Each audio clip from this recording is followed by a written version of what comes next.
قصه نوبتی دیگه برادرای عزیز به خاطر مردمی وخشان زمین دت برادر ای وخش میخزن روسیه میبیرن.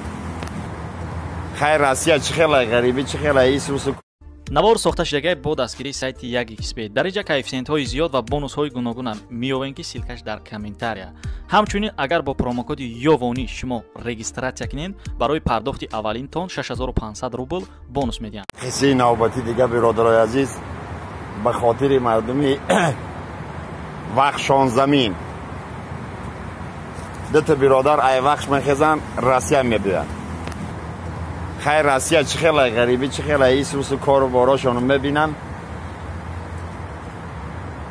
ایش طرفش مگه برادر خیر 6 ماه 7 ماه کار کردیم ما هم آدم زنده ما نمیریم ایسوس یا عادی خیر پوبلیشی دومای موبلیشی دومای گفته براتان میریم اینجا بلد عروساش قیمت های مثلا خیر چه خیلی باشه آیلی گرفتیم کو هر دش میرن یک قد دهی داری پوبلیشی دوم در تاق تاق میکنن. همونجا مامچ کمیره یا زنه که بوز مالی سبزی. سلام علیکم. میبخش خالش که عروس هسته گفته لبای نمودی ذاتش هسته. ما $50 داریم. $50 ما $50 $100 داد. ممکنه عروسی نیمت دادن. من مسکنه خیلی نگاه کرده گفته $100 ده برین های نو گراج دیدین پشت گراج ده خطانو بگویه در میپوشه یا 10 minut پس با در تق تق میشه. مامچ که در هوی میکنه با همین دست دیان میبخشی گفته خاله پول شکیر بده.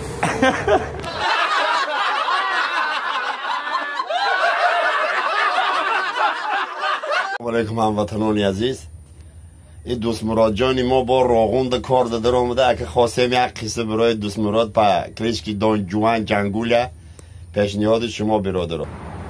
خیلی همه ما و شما میدونیم که آدمای در گس راغون کار میکنن 15 روز کار میکنن 15 روز خانه دارن. خیلی عروس اینا و خانه اینا و گس در کار گرم بسته رفته جوان بر میگرده میبیه خیلی سرچوی زندگی در آیا اوقات تا خود میکنن زنک ایسوسی میکنن.